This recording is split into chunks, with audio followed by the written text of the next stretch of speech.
Tov, Boker Tov. On va parler de quelque chose qui est ultra actuel comme d'habitude. Donc, Psichat Echad de la Parnassa, j'ai promis la semaine dernière qu'on allait en parler. Si on a le temps après, on parlera d'un autre sujet. J'ai pas fait le lien forcément, peut-être qu'il y a un lien, je suis pas sûr. Mais pour l'instant, on va d'abord parler de Psichat Echad de la Parnassa. Donc, d'où ça sort déjà? À part le fait que le président il est très content de renflouer les caisses, donc c'est la Parnassa d'Assina, c'est très bien. Mais d'où est-ce que ça sort? Il faut savoir, c'est-à-dire que BMET ça se vend et ça se vend bien, et ça se vend même très bien. J'étais une fois Khazan dans une synagogue, ça s'est vendu, c'était en centaines de milliers, c'était pas pour les petits joueurs, quoi. Donc ça se vend très bien. Kaniré qu'il y a quelque chose. Alors, BMET, c'est marqué, c'est-à-dire le minag, il est marqué dans le Talmid, dans l'élève du Harizal, Pri Etzraim, le Prêtre Vital. Il dit qu'on a le minag de lire le soir de Rosh Hashanah et le soir de Kippour. Après le dernier Kaddish, on va lire le fameux Mizmor, le David Mizmor. Et le Prêtre Vital, il rajoute qu'il y a une kavana spéciale. Je ne sais pas ce que c'est. Peut-être que dans les Sidurim, vous les avez. Comment les points, là, qu'on appelle ça, les consonnes. Le Nikud en hébreu, comment ça s'appelle? A, O, E, c'est quoi? Comment on l'appelle? Les Nikudot, oui, mais je voulais dire en français. L'homme chalet. Donc, il donne des Nikudot spéciales, pardon, les voyelles, voilà. Ouais, en français, il n'y a pas un autre mot pour des lettres qui sont voyelles? Mais pas pour des lettres, pour des points qui sont voyelles. En hébreu, c'est des points qui sont voyelles. Bon, l'homme chalet. En tous les cas, vous avez compris de quoi je parle, Zaïkar. Donc, il y a. Le texte il va être lu d'une certaine manière avec une kavana d'une autre manière et il te dit si tu fais ça je t'assure que tu auras une bonne parnassa toute l'année. Ok, Priyatzraim il te dit voilà comment le faire. Dans les Sidurim il y a entre parenthèses des noms d'Hachem qu'on ne doit pas dire comme dans Avinu Malkenu de la Parnassa et dans le Psichat Echad de la Parnassa il y a un Shem qui est le Shem de la Parnassa. À un endroit on doit être mis de kaven à ce Shem et apparemment c'est censé marcher. Apparemment, chacun pourra me donner le résultat l'année prochaine. En tous les cas, même si on n'a pas suffisamment, enfin on aurait espéré plus, Kaniré que ça a marché pour ce qu'on a. On espère toujours plus. Je peux me poser une question.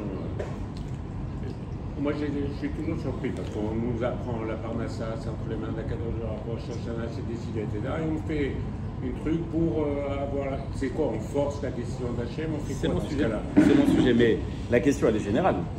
La question elle est générale, c'est quoi? Qui est à Rosh Hashanah pour la Parnassa, alors qu'on dit que c'est le moment où la Parnassa est décidée. Je suis tout à fait d'accord, c'est marqué que c'est décidé de Rosh Hashanah à Rosh Hashanah.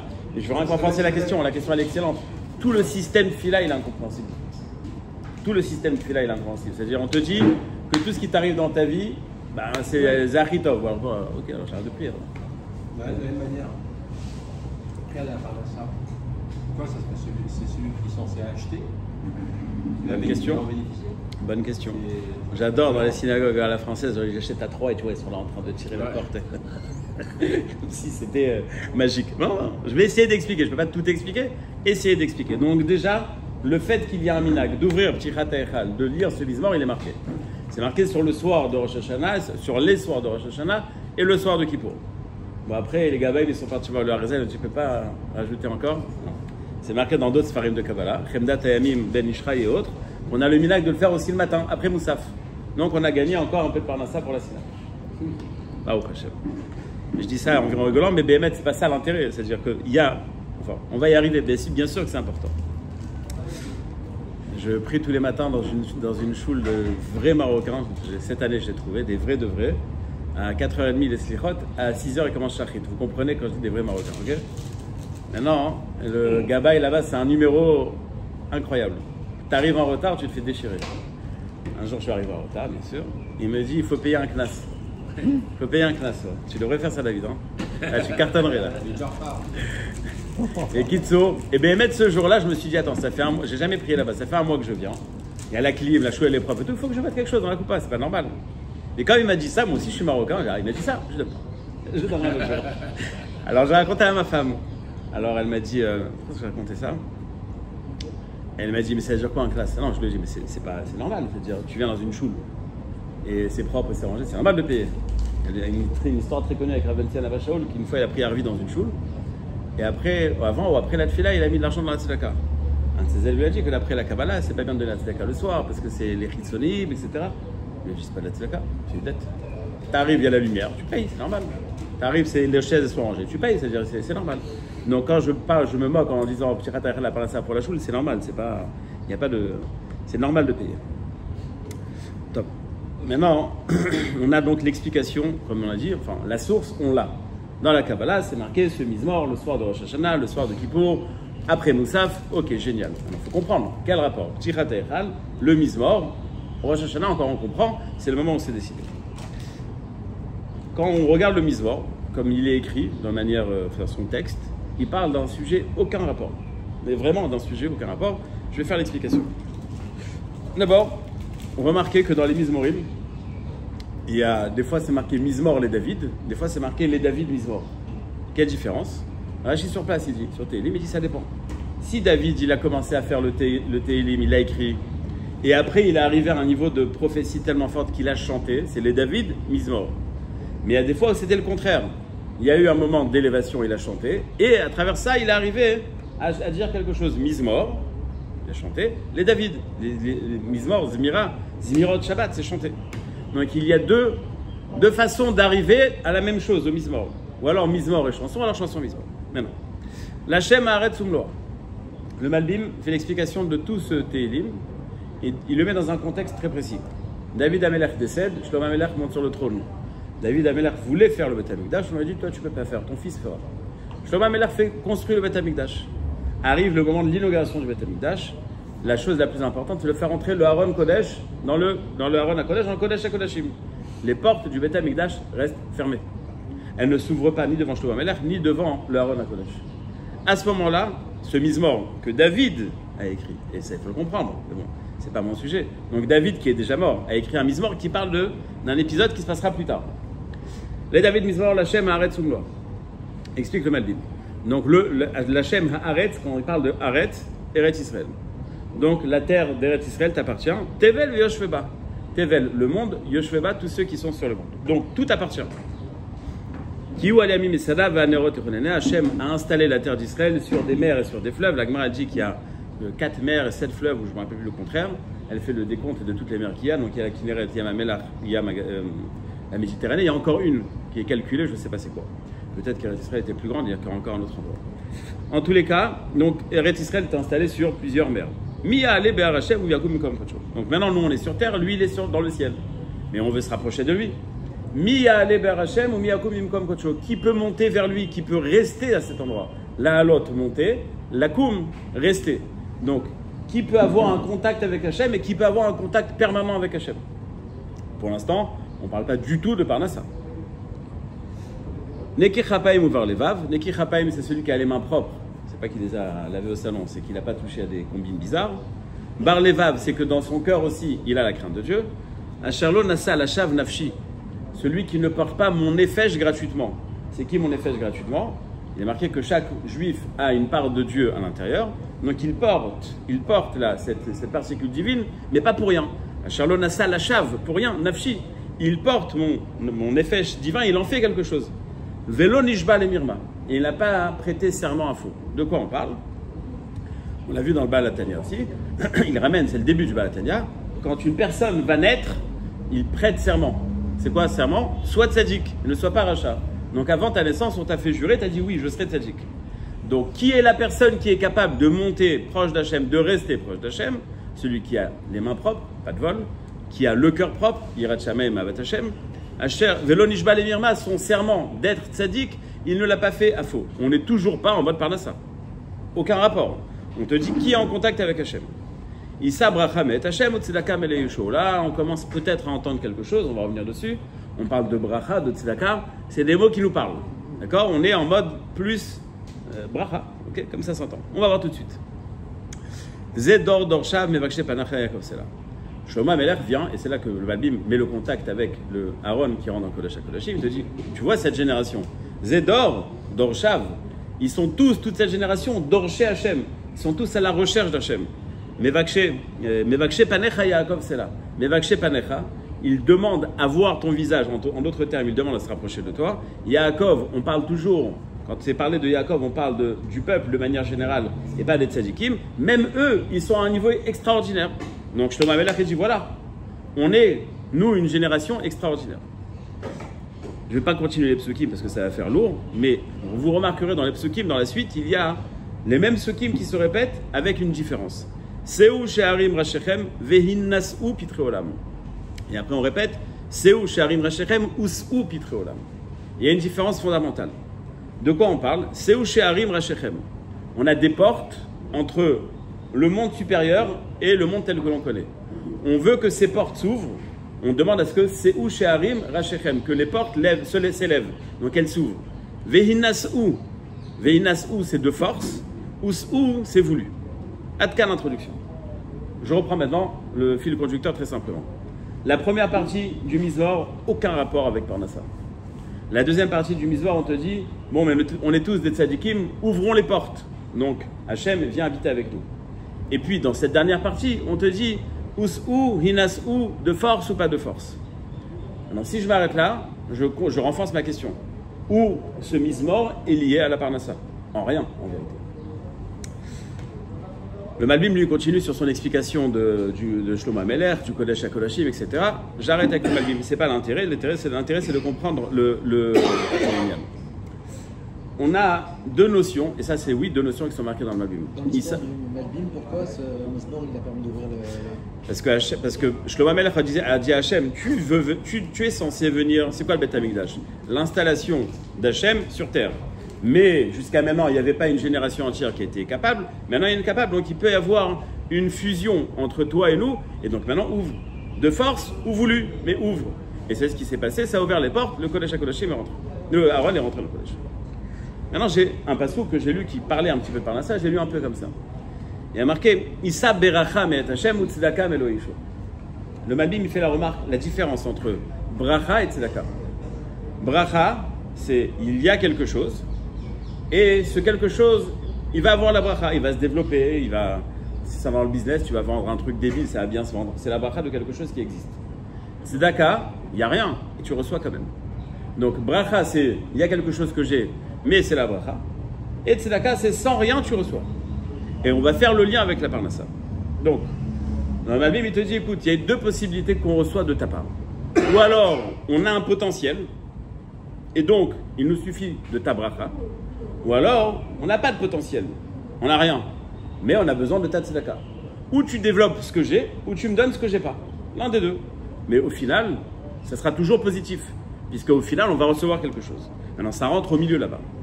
Alors le Malbim, il dit comme ça. Si tu ne demandes pas, c'est sûr que tu n'obtiendras pas. Parce que c'est comme ça que le système a été fait, par Tfila. Sinon, tu peux recevoir, mais ça peut être Betor Onesh. Par exemple, il y a des gens qui vont recevoir soi-disant de la bracha, très riche, par exemple, si on prend comme exemple, mais ça sera pour ne rien recevoir dans le monde futur. Toi, tu veux tout recevoir. Et le monde azé, et le olamazé, toi et moi. Et le olamazé, et le olamaba. Top. Maintenant, on va essayer d'expliquer le lien avec la parnassa. De manière générale, tout ce qui est naturel, tout ce qui est nature, c'est l'antithèse de Hachem. Pourquoi c'est l'antithèse? C'est quoi la nature? Un livre, une table, etc. C'est quelque chose de défini, donc quelque chose de restreint. Quand il y a une définition, ça se trouve d'un endroit à un autre, l'espace c'est restreint. Hachem, il est makom shel olam. Le monde se trouve dans Hachem. Donc Hachem ne peut pas être dans le monde, puisque c'est lui l'endroit du monde. Donc dans la définition, le divin ne peut pas être défini.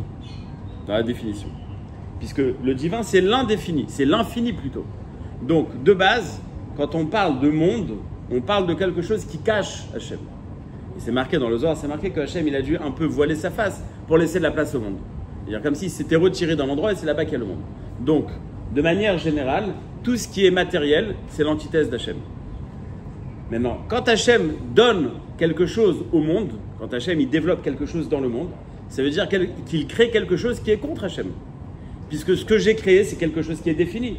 Donc plus le monde va s'enrichir ou se développer, eh bien on va rajouter des choses qui vont cacher Hachem.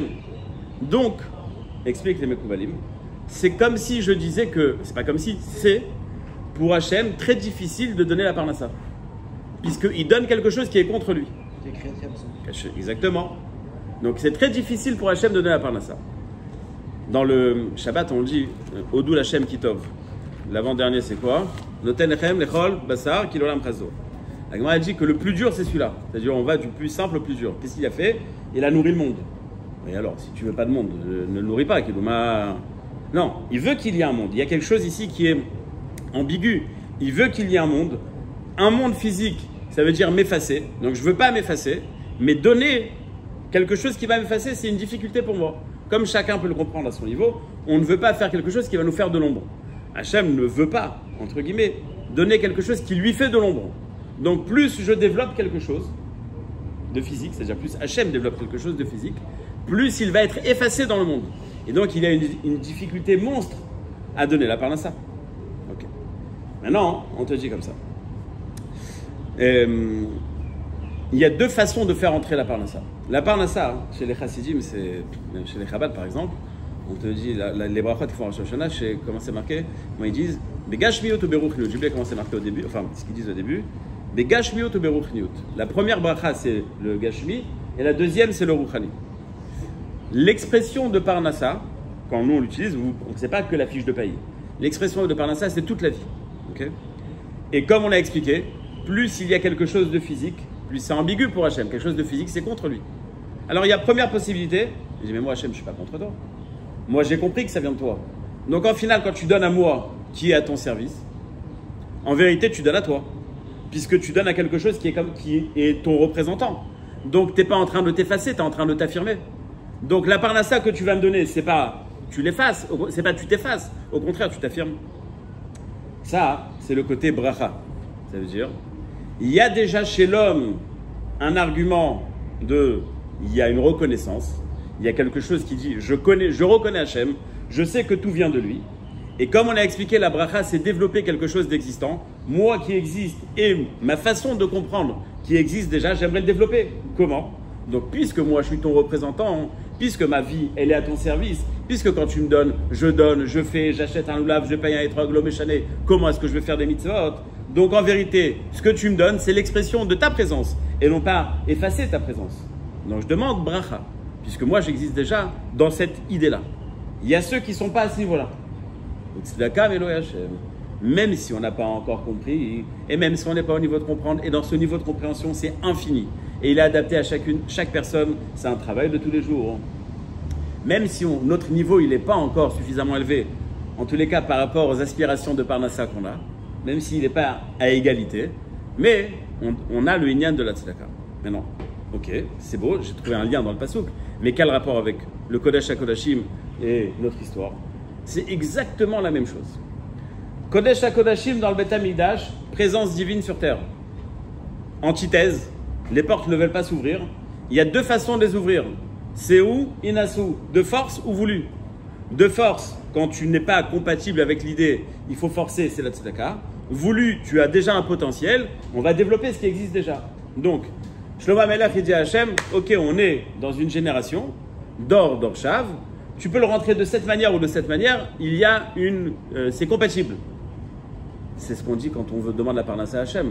C'est-à-dire, si je veux faire un jeu de mots, mais pour marquer les esprits, rentrer le Kodesh HaKodashim, le Aaron dans le Kodesh HaKodashim, c'est rentrer 100 000 euros dans mon compte en banque, c'est la même chose. Ok? C'est exactement la même chose. Pourquoi? Comme j'ai expliqué, la parnassa, c'est l'expression de la présence divine sur terre.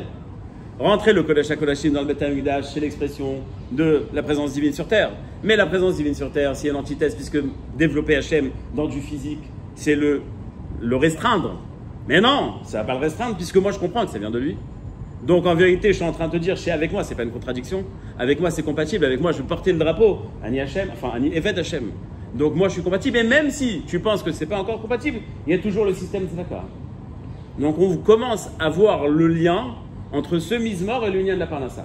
Mais c'est pas, et j'aimerais le préciser, c'est pas seulement magique, dans le sens où je dis des mots et ça fait descendre l'argent. Ce qu'on est en train de faire, c'est pour que ça soit pas magique. C'est pour que ça soit naturel. C'est-à-dire que plus on va le comprendre, plus on va activer le levier de la parnassa. Donc on a la possibilité de l'activer en ayant une approche qui va nous dire, mais je comprends, tout vient d'Hachem. Maintenant, où est-ce que ça s'exprime? C'est facile dans la tête de dire, ouais, je crois que ça vient d'Hachem. Où est-ce que ça s'exprime? Quand pour mon Ola, on me demande 500 shekels, je fais la tête, mais pour une paire de baskets à 2000 shekels, c'est normal. On n'a pas encore tout à fait compris le système. D'accord? Donc, où est-ce que ça va s'exprimer dans la vie de tous les jours? Où est-ce que tu investis? Où est-ce que tu n'investis pas? La Gemara nous dit que celui qui n'a pas d'argent, il n'y a pas de parnassa, qui donne la tzedaka. L'agma dit, mais il n'a pas. Ce qu'il n'a pas, qu'il donne. Et alors, et quoi? Et justement, si tu comprends le système, ça veut dire que tu comprends qu'en vérité, tu es Eved Hashem. Et ce qui est difficile pour Hachem de t'envoyer la parnassa, c'est parce que quand il envoie la parnassa sur terre, c'est caché à Hachem. Mais chez moi, tu ne caches pas Hachem, puisque moi, je donne la tzedaka. Et je prends la tzedaka comme exemple, c'est l'exemple de la Gemara, mais ça peut être n'importe quoi d'autre. Tout ce qui est kashour, Torah ou mitzvot. Donc, c'est un changement de Hashkafa, ce mizmor. C'est pas simplement, allez, le Baba Orom, il a dit qu'on fait comme ça, on fait comme ça. C'est beaucoup plus fort que ça. C'est un changement de perception. Quand on lit ce télémon, on doit être concentré. Qu'est-ce qui est marqué ici? Il y a deux systèmes, bracha et tzedaka. On ne veut pas que notre parnassa soit un problème pour Hachem, on va lui faciliter la tâche. Notre parnassa sera un kiddush Hachem et non pas un chilul Hachem. Donc on doit faire en sorte que notre parnassa, elle soit dans un kivoun positif. Savoir la cadrer, la faire dans les règles de la halacha, lui donner un sens de gdusha, de mitzvah, etc. J'ai pas bien compris l'histoire de forcer au bout. Forcer, c'est quand ça n'existe pas. Force, c'est un cadeau de Jean-Paul ou c'est... Nous, on demande à Hachem de forcer. C'est-à-dire, nous, on dit à Hachem, écoute, tu as un problème de base, tu as un problème avec la parnassa des gens. Okay. Maintenant, moi, je te dis, moi, je ne suis pas un problème. Donc, chez moi, il y a déjà un potentiel. Donc, c'est simplement développer ce qui existe déjà. Mais quand moi, je ne comprends pas. Moi, je me dis, non, c'est moi qui ai un grand beau gosse. Okay, j'ai une boîte et c'est moi qui ai fait, c'est moi qui... Donc, je ne regarde pas. Donc, c'est-à-dire que Hachem, c'est lui qui envoie. Mais le type, il te dit, c'est moi qui me débrouille tout seul. Là, il faut forcer à lui. Il faut rentrer la bracha en force. C'est un cadeau de Jean-Paul. Il a besoin de forcer une porte. Ça veut dire quoi, forcer? C'est pas qu'il est en train de transpirer quand il pousse la porte. J'ai compris. Il force parce que le système, il est fait de telle manière que de donner de la vie à quelque chose qui est contre Dieu, c'est antithèse de Dieu. Donc, il y a ici une ambiguïté. Donc, forcer, c'est surmonter cette ambiguïté. Comme quand on dit cacher zivugo chez Adam, ça veut dire quoi cacher? D'accord, mais pourquoi le mizmor, il envisage la parnassa forcée? Il envisage la parnassa pour tous, surtout. Donc on te dit, il y a deux systèmes. C'est-à-dire, si maintenant moi par exemple, quand je termine ça, je me dis, bon, maintenant, soyons émettes. Est-ce que bémet dans ma tête, je suis vraiment en mode bracha, c'est-à-dire, je suis ma'amin chez Akol Met Hashem. Mamash, j'ai eu un problème de parnassa, ça me fait ni chaud ni froid. Parce que je sens que c'est Met Hashem. Est-ce que je suis bémet là? Alors je panique. Alors je suis pas là. Oui, mais t'en fais pas, il est le côté de tzedaka. Donc toi, tu dois faire ton travail à ton niveau. Et je ne suis pas en train de dire, on est tous... C'est la parnassa forcée. La parnassa qu'Hachem doit forcer, puisque c'est l'antithèse d'Hachem, cette parnassa-là. Excuse-moi, j'ai du mal à comprendre en toi, individuellement, le fait de faire ce mizmor et de donner de l'argent. J'ai pas encore expliqué de donner de l'argent. Alors que je comprendrais bien que ce mizmor est une action collective, c'est-à-dire tu pries à Kadosh Baruch. J'ai pas parlé de Ptirat Echad. Très bonne remarque. J'ai pas parlé de Ptirat. Ni Ptirat Echad, ni Tzedaka. C'est pas parce que le bonhomme il est devant que ça va revenir à lui. Donc, alors qu'on est tous pliés les uns aux autres. Exact. Non, mais plus que ça, moi je me rappelle que j'ai prié dans une petite choule quand j'étais jeune et il y avait un type qui avait acheté le Ptirat Echad. Il était en panique. Je lui ai dit, mets-toi bien devant les portes, genre que tout descend sur toi. J'ai pas expliqué le côté Ptirat Echad ni le côté argent, je vais l'expliquer tout de suite. J'ai expliqué le mizmor pour l'instant. Maintenant, le mizmor, que tu sois au fond de la choule ou que tu sois devant la porte, c'est exactement la même chose. D'accord. Adkan, on est d'accord. Non, c'est la question. Yesh baiser. Je vais arriver à ça, je vais arriver à ça à travers quelque chose. Il y a marqué comme ça.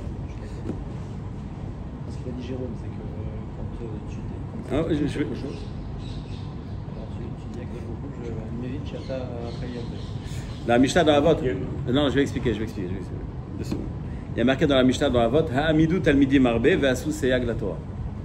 Faites, ayez beaucoup d'élèves, ve'asu seyag la Torah. J'ai un oncle qui a fait sa aliyah du Maroc en Israël, il était dans l'armée, et quand dans les débuts de l'année d'Israël, de l'État d'Israël, tout celui qui arrivait, il fallait les Havret, il fallait changer son nom en le rendant israélien. Donc il lui a dit à Sayag, non, c'est pas israélien. Donc il lui a dit, mais c'est marqué dans les Mishnayot, Vasu Sayag la Torah. Ah, ok, d'accord. C'est d'hébreu qui est ça marche. Vasu Sayag la Torah. Donc ayez beaucoup d'élèves, Vasu Sayag la Torah, c'est faites des Sayag, c'est des barrières. C'est-à-dire, bichoul, c'est interdit, alors on va t'interdire de te baigner à de l'eau chaude qui a été chauffée hier de peur que tu en réchauffes pendant Shabbat. Donc ça s'appelle un siyag. C'est-à-dire, on a éloigné l'interdit.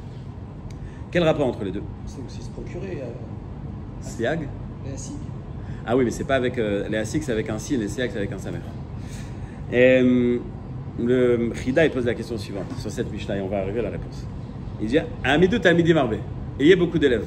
Ouais, c'est bien, mais il faut les nourrir. On fait comment? Il faut les nourrir. Qu'est-ce que tu vas me dire? Bon, ils étudient la Torah, c'est bon. Ah non. Il y a marqué que Sachar, mitzvah, Behai Alma Leka. Le Sachar des mitzvot, tu ne peux pas l'avoir dans ce monde. Donc c'est pas parce qu'ils font des mitzvot qu'ils vont recevoir une parnassa. Alors comment je fais? Il ramène le Chida et dit c'est vrai que sur les mitzvot en soi, on ne reçoit pas de Sachar. Mais quand on fait quelque chose pour faire mieux la mitzvah, une khumra ou embellir ou quelque chose, là on reçoit un Sachar. C'est-à-dire sur la mitzvah elle-même, le Sachar il est là-bas. Mais quand tu fais plus, alors tu reçois un Sachar. Mais non. Et là on arrive à ce qu'a dit Jérôme, mais avant ça. J'aimerais expliquer que c'est pas simplement, encore une fois, pas en mode Baba Oram. Ah, t'as fait Zgoula pour la chiroute de faire un boloulav. Non. Celui qui fait plus, sa démarche, elle est je suis plus en mode esclave des mitzvot, je suis en mode fils de Dieu. Et si Bémet, ma démarche, elle est en mode fils de Dieu, donc qu'est-ce que je suis en train de dire? Ne crois pas que la parnassa que tu vas me donner, elle est contraire à ta présence. Au contraire, elle affirme ta présence. Donc, quand tu vas t'investir dans une mitzvah, qui n'en est pas une, c'est pas une mitzvah minatora de faire petit echal, si on prend cet exemple. C'est simplement embellir, de vendre les rimonim. Il parle des rimonim. Pourquoi est-ce que c'est tellement important les rimonim chez les mekoubalim? Parce qu'en vérité, c'est rien. Non, c'est pas vrai. Les mekoubalim, ils ont un sens caché. Mais en vérité, en termes de halakha, bon, ok.